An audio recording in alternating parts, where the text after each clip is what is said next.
Okay, so what I'm going to speak about is a very quick summary of the main points of my book, The Cult of Divine Birth in Ancient Greece, which is here, and which is based on my dissertation at the California Institute of Integral Studies. So it's got to be quick and giving the basic outlines.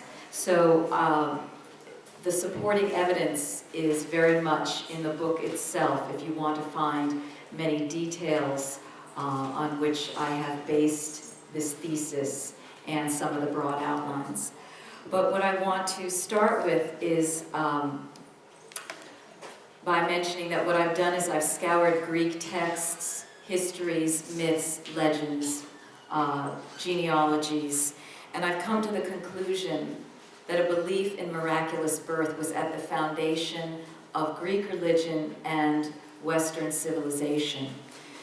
And that through the centuries, this has been obscured, first in the writings of the Greeks, and then in secondary scholarship, all of which has relegated the stories to the level of fiction or metaphor, rather than something literal that was happening with women.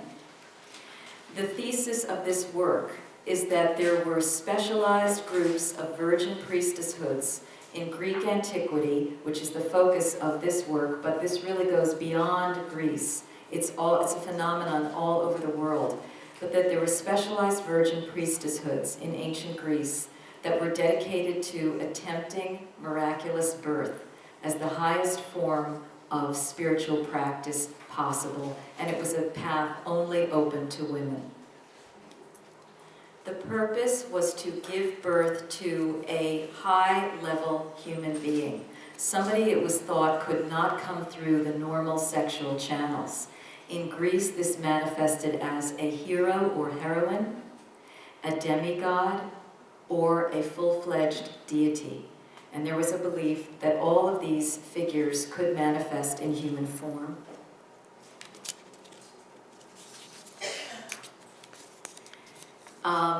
And what I discovered was that achieving this feat on the part of the priestess was considered the highest level of spiritual achievement possible. And what would happen is it would result in what was believed to be her promotion from a human to a divinity. Literally, she would change form, change status, and become apotheosized or become a divinity. And so frequently she was the focus of cultic worship, particularly after her death. She was also often named a nymph, which I believe was a marker for a woman who had become successful in achieving divine birth, or sometimes she was worshipped as a full-fledged deity. And we can think of Mary. The ambiguity as to whether she was a woman or a goddess arises from the misunderstanding or the missing of this link. She was a woman who became a goddess, literally, by virtue of her having achieved miraculous conception, in this case, of course, Jesus. What I find is that these were the terms that were originally used as technical titles to mark the priestess of divine birth: Parthenos, Kore, Nymphe, Heroine, heroine. And these are all difficult to define by the classicists because they have contradictory meanings, all of which are resolved if we understood that these women were not only virgins, but they were also mothers, and in some cases they did have a form of sexual intercourse, which I will talk about. In the book, I do not argue whether divine birth is something that is real, that could actually happen. If you want to ask me personally, we can perhaps talk about that in the Q&A, or you can speak to me individually. I bet you know what my answer will be.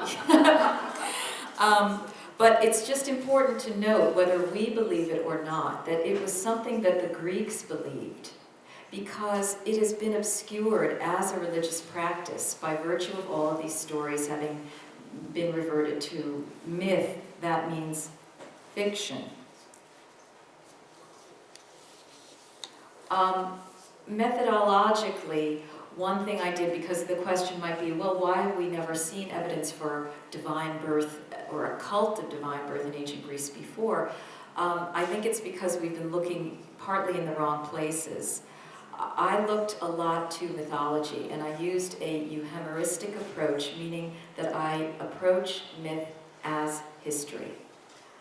If not down to the letter, at least the broad outlines. And I do this partly on feminist grounds, following Lucia Kjavler-Birnbaum's work, for example, that myth is always the place where women's reality is hidden.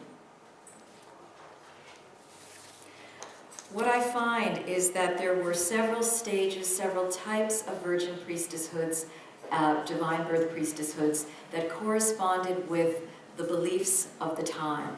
The first one would have been the pure parthenogenetic priestesshood. Parthenogenesis means conception without male sperm. This would have corresponded with the period in which goddesses were considered virgin mothers, which is a first layer of theorization that has to happen. I find evidence that all of these goddesses, for example, Gaia, Hera, Athena, Artemis, and others, in their original conception were understood to be generative creatrixes who did so without consorting with male gods. It was only later in the Olympian era, when the male gods started getting frisky, that they got turned into wives, mothers, and daughters. What would have happened under this practice is the priestesses would have attempted to mimic the parthenogenesis of the goddess. So they would have been given birth in and of themselves through a deep tantric exposure and a deep erotic experience within themselves. They would have given birth to female-only children because scientifically, theoretically, a woman has only X chromosomes, and so that is what would result in a birth. The templates in the Greek tradition, the template that I find for this at core is the Demeter and Persephone myth, the story of the mother grain goddess Demeter and her daughter Persephone, who is abducted. But before that abduction story, what you can discern there is a story of the miracle of the daughter coming out of the mother and being a replication of the mother. I also contend that many of the double goddess figures that we find all around the world, females coming out of the same torso or identical females side by side, may be expressive of this mystery, which would show that it goes back to the Paleolithic period. I find a sub-stage of pure parthenogenesis. I find that this stage came under the beginnings of patriarchy, when the male god was starting to come to ascendancy, and this was the stage of the replication, the parthenogenetic replication of the son on the part of the holy priestess. And this, in some senses, would have been an even more miraculous type of activity, because it was now really deeply dealing with the woman's DNA. And it expressed the mystery of the male's containment within the female. So we still are within a matriarchal paradigm. The mythological template that I find for this is the little-known story of Hera, who is said to have conceived three beings parthenogenetically. One being Hephaestus, the lame smith god, one being Ares, the war god, but the largest story concerns Typhon, the winged creature, who then challenges Zeus for supremacy of the universe and loses. And it is telling that Hera accomplishes this feat in retaliation for Zeus having birthed Athena out of his head, which expresses the female rage against the male appropriation of parthenogenetic power, even on the cosmogonical level. I then find a second phase of divine birth priestesshoods. These are what I call the hieros gamos, or sacred marriage priestesshoods. It is under here that all of these numerous stories of the rapes of mortals and so-called nymphs belong, I contend. That all of those stories are referencing an actual cultic practice, but what they are referencing here is a shift in the method. Instead of being a pure parthenogenetic tantric activity that the woman has with herself, her trance space now becomes invaded, sometimes in a hostile manner, by the advent of a male deity. And although this is difficult for a Westerner to understand, anthropologically it is well attested that there is a belief that humans can consort with deities in trance state on a sexual level. So it requires something of a mental shift for many of us to even understand this concept, but it would have happened in a deep state of altered consciousness. The one who is pictured here is Olympias, about whom there are legends. She's the mother of Alexander the Great, and there are many legends that she conceived him through astral sexual encounter with the god Zeus in his form as a snake. And so this shows you that this belief went on down into the historical period. We also have such legends concerning Pythagoras and Plato. So it was not just something that is relegated to the land of faraway myth, but something that really persisted into the historical era.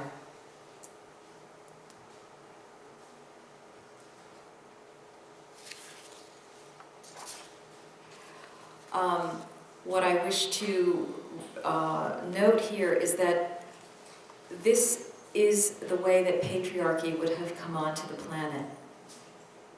Because whereas before the women were giving birth to high-level holy beings, now they're starting to give birth to the sons of the gods. And who were they? Those were the warrior heroes who brought and spread the patriarchal paradigm on the planet.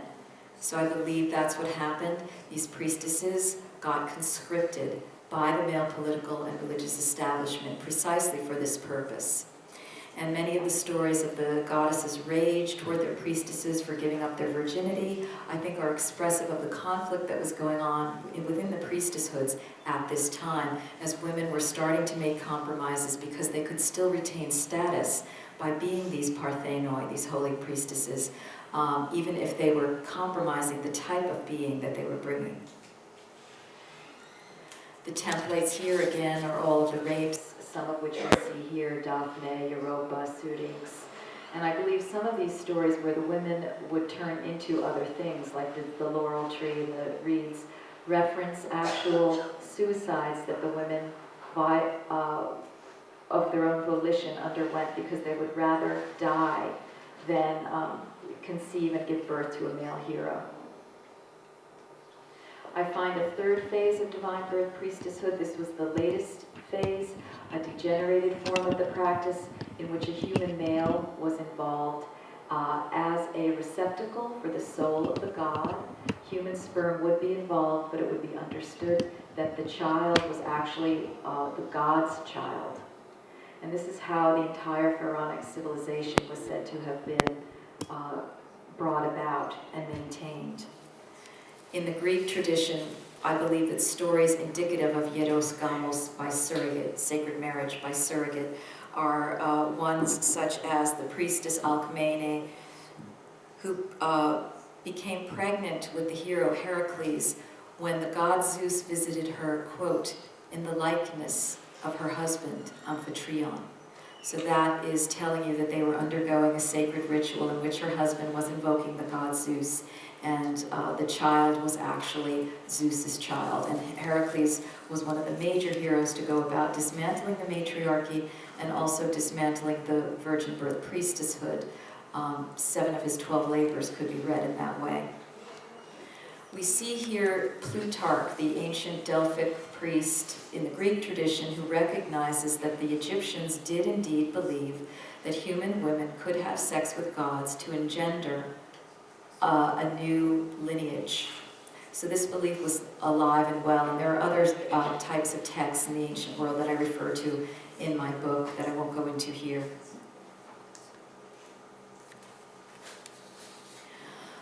Although the Greek medical establishment did not seem to adhere to a belief that women could conceive parthenogenetically, that belief was alive and well in the quasi-medical healing temples of Asclepius, which were places where people would go to quote-unquote incubate dreams, which probably had to do with engendering some type of vision, perhaps under a psychotropic medication, in which a god or some sort of entity would appear to them, often Asclepius himself, because Asclepius was divinely born of Coronis and the god Apollo.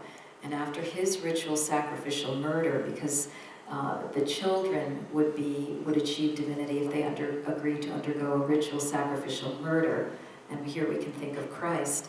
After his ritual murder, he became a god and was worshipped and used as for healing. One historically attested example of, in the classical period, of a woman who was attested by the Greek writers to have had sexual relations with Dionysus every year was the Basilina.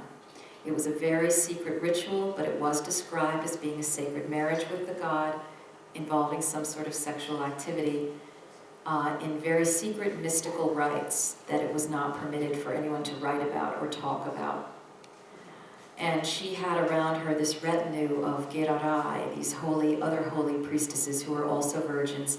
And I believe this is describing a remnant of a group priestesshood of this nature that originally would have had the intention of a divine conception, even though we don't have any evidence for that with the Basilina.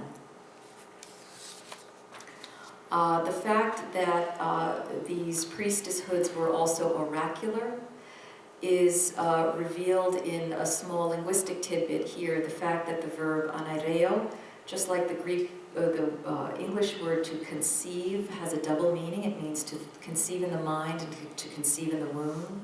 Anaireo also had that double meaning, and it meant to give an oracle. So it was the woman conceiving the god in her mind and then channeling him, Apollo, in the case of Delphi. And Delphi, all of the names of the places and the towns, all reference either divine birth priestesses or their children. So I argue that Delphi was a place that originally was not only where the priestess gave prophecy, but where she actually birthed the children of the god Apollo. So who were these divine mothers? They were generally young girls just past the age of puberty, which is the shocking thing. We seem to find that they are either that age or farther abroad. In the Hebrew tradition, we have Sarah, who is postmenopausal, giving miraculous birth to Isaac, Anne, who's giving birth to Mary, Elizabeth, who's giving birth to John the Baptist. So they seem to be at either ends. Some of these women would wait their whole lifetime to be able to achieve this and could do it postmenopausally. Virginity was a major requirement because it allowed the woman to contain her tantric energies within herself. And also a deep, non-ordinary state of consciousness would have been requisite, and I find evidence that women used psychotropic drugs to engender this. There also seems to have been a strong lesbian contingent, or the idea that the young girls were trained in lesbian sexuality so as to confect their fantasy life with the goddess, with the female, such that when they were under the old order, when they were conceiving in a pure parthenogenetic fashion, the erotic activity would be around fantasizing around the goddess and not about the male. And we see this enlivened in the Artemis story, one of which reveals that Zeus was able to seduce Artemis's priestess Callisto by turning into Artemis. And then at the last minute, she realized she was being sexually seduced by a male, and it was too late, and she became pregnant. There also seemed to be a nurse contingent, that these women did it in groups. They did the activity in groups, and once one woman was able to achieve it, the other women would take the child and raise him or her, teach him or her all of the special skills and prophetic arts to really raise this person's level up to the truly miraculous standard. There we go.